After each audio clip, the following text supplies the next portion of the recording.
오늘 2020년 성탄절을 맞아서 저는 당신은 메시아를 낳았는가라는 그런 제목으로 말씀을 전하고 싶습니다.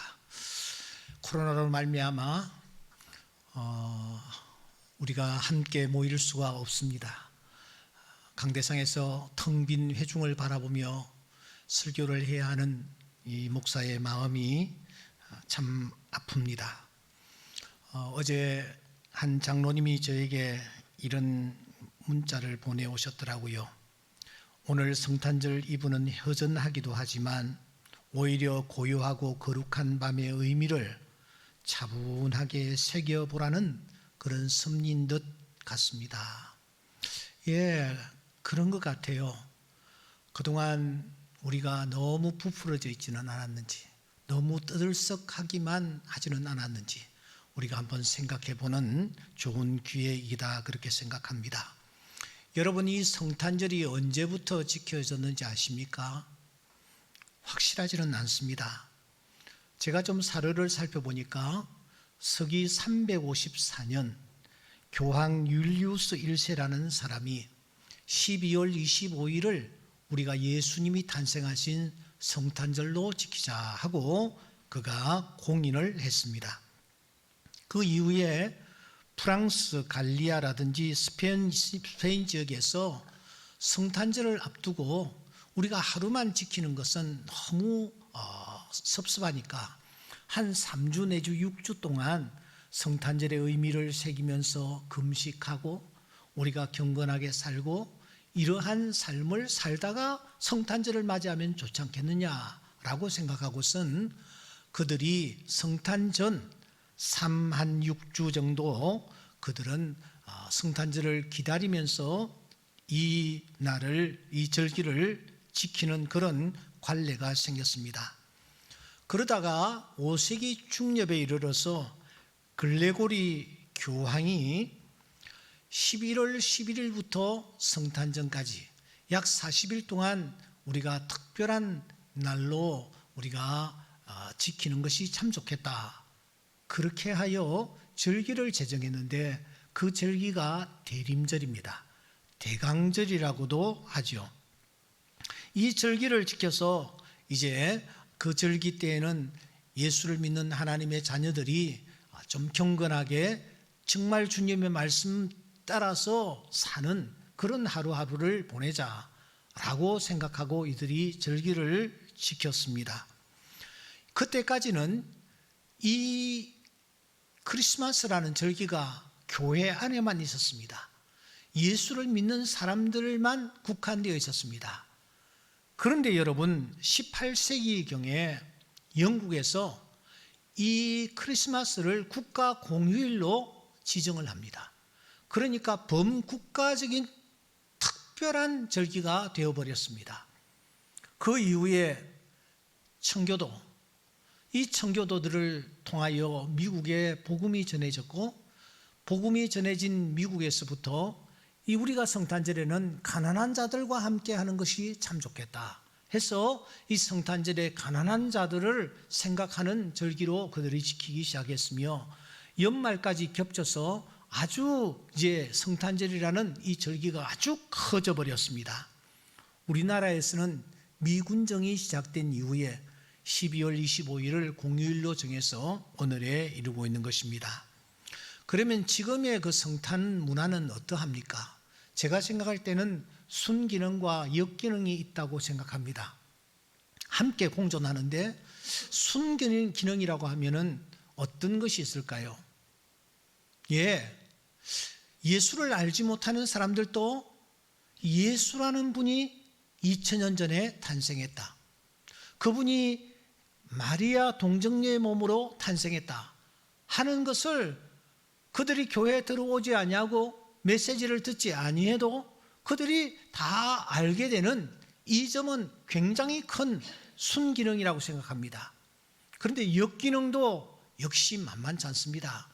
성탄절 문화가 아주 연말과 겹치면서 흥청망청 이제 커지고 술을 먹고 또 크리스마스 베이비라는 말이 나올 정도로 생활들이 아주 난잡해지는 그런 이제 절기가 되어버린 것입니다. 이것은 우리가 고쳐야 할 역기능이 아닌가 그렇게 생각합니다. 얼마 전에 설문조사를 해보니까 크리스마스 때 예수를 떠올리는 사람은 불과 17%에 불과하다. 그렇게 통계가 잡힌 것을 볼 수 있었습니다. 그러니까 성탄의 주인공인 예수님은 뒷전으로 밀려나 버리고 그냥 인간들이 서로 만나고 먹고 즐기고 쓰고 하는 그런 절기로 지금 점점 퇴색되어 가고 있는 이때에 코로나라는 직격탄을 우리가 맞고 다시 한번 그 장로님의 말씀대로 정말 이 성탄절을 우리가 어떻게 지켜야 할 것인지, 성탄절의 본래의 의미가 무엇인지를 우리가 차분하게 한번 가정이나 교회에서 깊이 생각해 보는 그런 오늘 2020년 성탄절이 아닌가 그렇게 생각합니다. 그래서 이번 이 성탄절을 통하여서 다시 오신 예수 그리스도, 다시 오실 예수 그리스도에 대해서 깊이 우리가 한번 생각해 보는 그런 날들을 가진다면 이것은 대단히 의미 있는 일이 아닌가 그렇게 생각을 하는 것입니다. 마태는 오늘 성경에서 이렇게 문을 열고 있습니다. 아브라함과 다윗의 자손 예수 그리스도의 계보라. 이렇게 문을 연 이 마태는 지금 예수님의 그 계보를 쭉 소개를 해 가고 있습니다. 17절까지 그렇게 이어가고 있는데 이 계보를 가만히 한번 읽어보면 우리는 몇 가지 중요한 사실을 발견합니다. 첫째는 나았다라는 단어가 계속 반복되고 있는 것을 우리가 확인할 수가 있습니다. 나았다. 누가 누구를 낳았다. 그런데 더 자세히 살펴보면 나았다라는 이 단어가 좀 의미심장하게 쓰이는 것을 확인할 수가 있습니다. 무슨 말이냐면은 아버지가 아들을 낳았다. 어머니가 아들을 낳았다. 이런 표현이 아니라 할아버지가 손자를 낳은 것도 그냥 낳았다. 또 몇 대를 건너뛰어서 낳았다. 이렇게 표현을 하고 있다라는 것입니다. 17절에 보시면 14대, 14대, 14대라는 그런 표현이 있습니다. 14대를 맞추기 위해서 건너뛰었는가? 14대를 왜 맞추려고 했는가?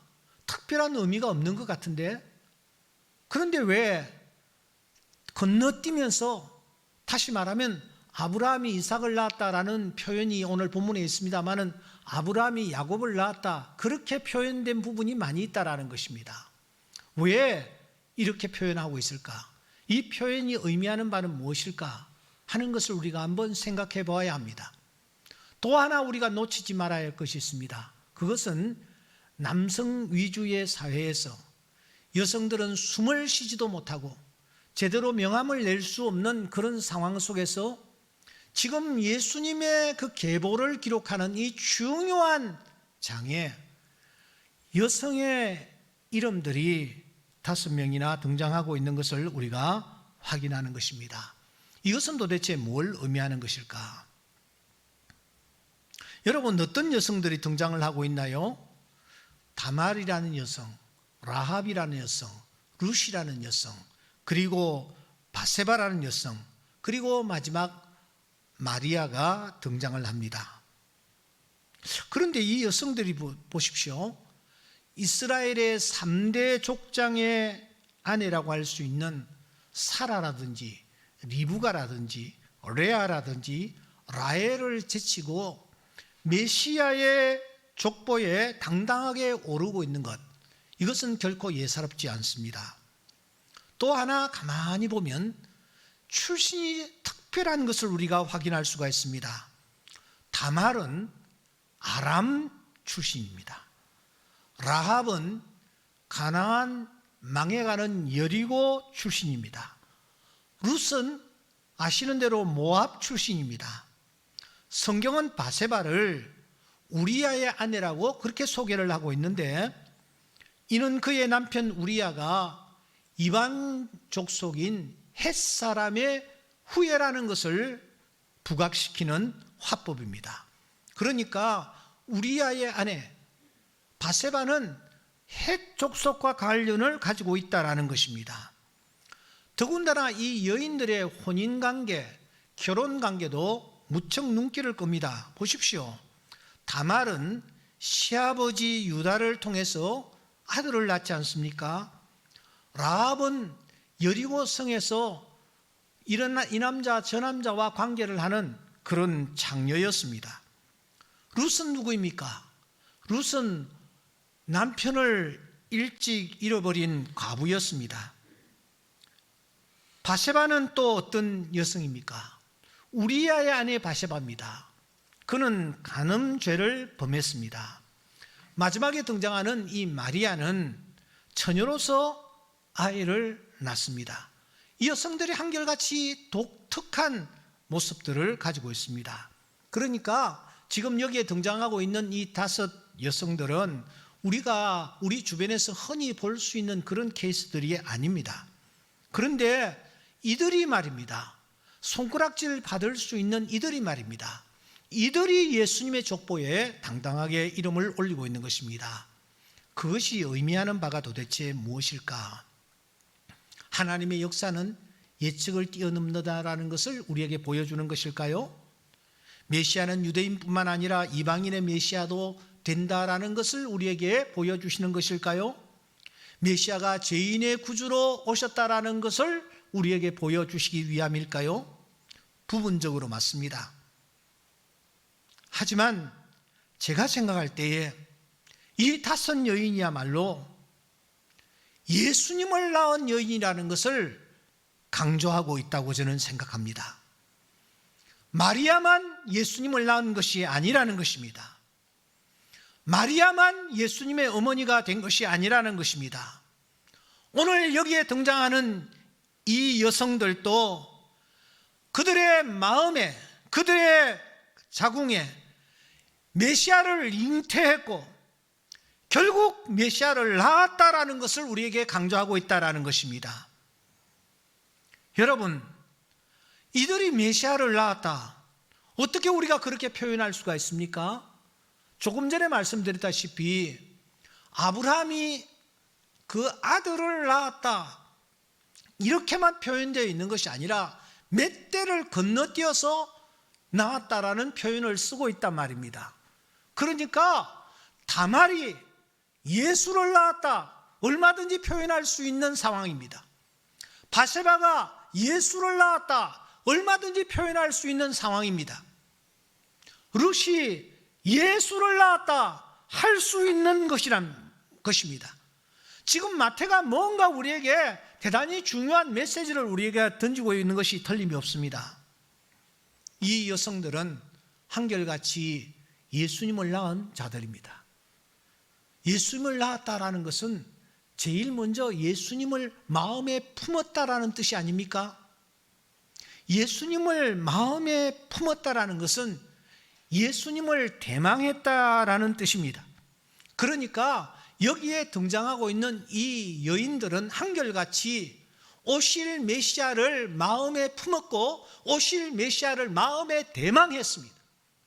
그 결과 저들은 메시아를 낳는 그런 놀라운 축복을 입게 되었다라는 것입니다. 오늘 또 성령께서는 우리 모두가 메시아를 우리의 마음속에 품고 그 메시아를 마리아처럼 낳기를 소원하십니다. 그렇다면 이 여성들이 도대체 어떤 메시아를 대망하였으며 어떤 메시아를 품었기에 메시아를 낳는 그런 놀라운 자리에 이르게 되었으며 이 마태복음 예수님의 계보에 당당하게 오르는 그런 여성들이 될 수 있었던가? 간단하게 우리가 여기에 등장하고 있는 여성들을 정리해 나가야 합니다. 첫째, 제일 처음 등장하는 이 다말이라는 여성은 언약의 성취자로서 메시아를 대망했습니다. 메시아는 이 땅에 무엇을 하러 오시느냐? 하나님이 약속하신 그 약속을 이루시기 위하여 이루시는 자로 이 땅에 오셨습니다. 다말은 이 메시아, 이 언약을 성취하실 메시아를 마음에 품고 살았다라는 것입니다. 아시는 대로 이 다말이라는 여성은 한 가정에 시집을 갔습니다. 그런데 남편이 일찍 세상을 떠나는 것입니다. 그 나라의 법리대로라면 동생을 남편으로 맞아 자식을 이어가야 하는데 아버지 유다가 엉뚱한 생각을 품고서는 다말을 그냥 쫓아내버리지 않습니까? 쫓겨난 다말이 울고 있던 어느 날 유다가 자기 동네에 온다라는 사실을 알고서는 그가 변장을 하고 그리고 유다와 함께 잠자리를 같이 하여 자식을 얻었습니다. 그 과정에서 그는 유다로부터 증표를 받습니다. 그 유명한 도장과 끈과 지팡이였습니다. 세월이 흘러 이 다말이 임신한 모습이 이렇게 나타났고 드디어 아기를 낳게 됩니다. 그때 유다가 불호령을 내립니다. 죽이라고. 그때의 그 순간 이 유다의 며느리였던 다말이 고이 간직하였던 증표, 그 증표를 그가 내밀지 않습니까? 이 과정을 통하여 태어난 자식을 통하여 예수 그리스도가 탄생하는 것입니다. 다말은 언약의 성취자로서 메시아를 간절하게 기다린 결과 결국은 예수를 낳는 축복된 어머니가 되신 겁니다. 오늘도 하나님은 우리가 언약의 성취자로서 예수 그리스도를 대망하면 그 예수 그리스도를 마음에 품게 되고 잉태케 되고 결국은 낳게 되는 그런 주인공이 될 수 있다는 것을 오늘 성경은 우리에게 가르쳐 주는 것입니다. 두 번째 등장하는 여성이 누구입니까? 라합입니다. 라합은 하나님 나라를 세우실 메시아를 대망했습니다. 그는 망해야 할 성 여리고성에 살고 있었습니다. 소망이 없었습니다. 그런데 새로운 하나님의 나라를 세울 사람들이 가까이 다가온다라는 소식을 듣고 어떤 결심을 합니까? 내가 저 사람들의 대열에 참여해야 되겠다라는 열망을 갖게 되고 그러한 열망을 갖게 된 이 라합의 집에 정탐꾼들이 여러분 스며들게 되고 그 정탐꾼이 숨어들었을 때에 숨겨주면서 정탐꾼을 통하여 붉은 줄을 그가 제공받는 것입니다. 그리고 그 줄을 이 라합이 창문에 걸어 두었을 때에 여리고성이 망하는 그 상황 속에서도 라합은 구원을 받았고 하나님의 백성으로 그가 인침을 받게 된 것입니다. 결국은 이 라합은 하나님 나라의 백성으로 들어오게 되고 하나님 나라를 세우는데 앞장서는 인물이 된 것입니다. 하나님은 하나님 나라 건설을 위하여 메시아를 이 땅에 보내주셨습니다. 그러므로 우리가 이 땅의 삶을 영위하고 있지만 이 세상은 망할 세상이요 하나님의 영원한 나라가 새롭게 건축될 것이라는 것을 기대하면서 그 메시아를 대망할 때에 그러한 사람은 예외 없이 라합이 되어지며 라합이 품었던 메시아, 라합이 낳았던 메시아를 낳는 그런 놀라운 축복을 입게 되는 것입니다. 세 번째 등장하는 사람이 룻이라는 여성입니다. 룻은 구속의 메시아를 대망하는 그런 여성이었습니다. 아시는 대로 룻은 모압 여인으로서 그가 어느 날 이 엘리멜렉의 아들과 결혼을 했습니다만 남편이 일찍 세상을 떠났습니다. 아무것도 없는 상황 속에서 늙은 시어머니를 따라 베들레헴에 이르게 됩니다. 그는 그곳에서 한 밭으로 들어가게 되고 그곳에서 보아스라는 사람을 만나는 것입니다. 그 과정에서 일어난 스토리들을 우리가 살피면 이 룻기서에 등장하는 독특한 용어 하나, 기업 물을 자라는 이 용어를 우리가 놓칠 수가 없습니다. 기업 물을 자가 무엇입니까? 구속입니다. 대신 책임져 주는 것입니다. 대신 갚아주는 것입니다. 대신 주인이 되는 것입니다. 룻은 기업 물을 자, 이 구속자 메시아를 그가 기대하며 나아갔을 때에 하나님께서 그로 하여금 보아스를 만나게 하셨고, 결국 보아스의 아내가 되게 하실 뿐만 아니라 그를 통하여 메시아가 탄생하는 그런 놀라운 축복까지 입게 된 것입니다. 오늘 우리가 기업 물을 자 예수 그리스도, 그분을 대망하며 나아갈 때에, 그분을 마음에 품을 때에 나도 그분을 잉태하게 되고, 나도 결국은 그 분을 낳는 주인공들이 되는 은혜를 입게 되는 것입니다. 네 번째로 여기 등장하는 사람이 있습니다. 바세바입니다. 바세바는 사랑의 메시아를 대망한 여성입니다. 바세바는 우리야의 아내였습니다. 그런데 다윗의 눈에 들게 되었고 결국은 그의 아내가 됩니다. 물론 그 과정에서 핏덩어리를 잃는 아픔도 겪습니다. 하지만 하나님은 이 두 사이에 다시 아들을 허락하십니다. 그 아들이 그 유명한 솔로몬입니다. 그때 하나님은 선지자를 보내어 그의 이름을 여디디야라고 하셨습니다. 여디디야가 무엇입니까? 여호와의 사랑을 입은 자라는 뜻입니다. 이 바세바야말로 사랑의 메시아를 기다린 인물이라고 할 수 있습니다. 자신이 지은 죄가 많을지라도 하나님의 긍휼과 하나님의 사랑을 입을 때에 나는 메시아를 품게 되며 나는 메시아를 잉태하게 되어지는 그런 자가 되고 결국은 메시아를 낳는 축복의 주인공이 될 수 있다는 것을 이 바세바를 통하여 오늘 우리에게 보여주고 있는 것입니다. 마지막으로 등장하는 여성이 바로 마리아입니다. 마리아는 메시아 자체를 대망한 여성입니다. 그녀는 남자를 알지 못하는 정결한 여성이었습니다. 깨끗한 그릇이었습니다. 이런 마리아에게 성령께서 임하시고 덮으셨습니다. 메시아의 오심을 간절히 기다렸던 이 마리아는 말씀대로 내게 이루어지이다 하면서 그 말씀에 순종했습니다.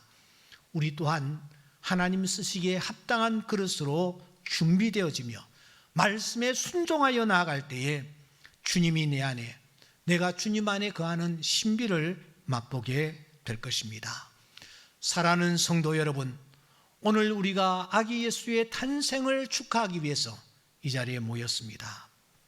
우리 모두가 한결같이 마태복음에 등장하고 있는 이 5 여인 중에 한 사람이 될 수 있기를 주의 이름으로 축원합니다. 다말처럼, 라합처럼, 룻처럼, 바세바처럼, 그리고 마리아처럼 하나님의 언약을 대망하며 하나님 나라가 세워질 것을 대망하며 구속을 대망하며 사랑을 대망하며 나아가 메시아를 기다리는 성탄의 주인공들이 다 되실 수 있기를 주의 이름으로 축원합니다. 마리아만 예수를 낳은 것이 아닙니다. 이 언약을 대망했던 다말도 예수를 낳았습니다. 메시아를 낳았단 말입니다. 라합도 예수를 낳았습니다. 하나님 나라를 대망하고 살았기 때문입니다. 룻도 예수를 낳았습니다. 기업 물을 자 구속주를 대망하고 있었기 때문입니다. 바세바도 예수를 낳았습니다. 여디디야, 비록 내가 죄인일지라도 하나님의 사랑을 입는 자가 되리라는 열망을 가지고 있었을 때에 하나님은 그에게 솔로몬을 주시면서 여디디야라고 이름 짓도록 하신 것입니다. 사랑하는 성도 여러분, 오늘 우리가 한결같이 메시아를 낳는 오늘 이 시대의 다말이, 오늘 이 시대의 라합이, 오늘 이 시대의 룻이, 오늘 이 시대의 바세바가, 오늘 이 시대의 그리고 마리아가 될 수 있기를 주의 이름으로 축원합니다. 기도드리겠습니다.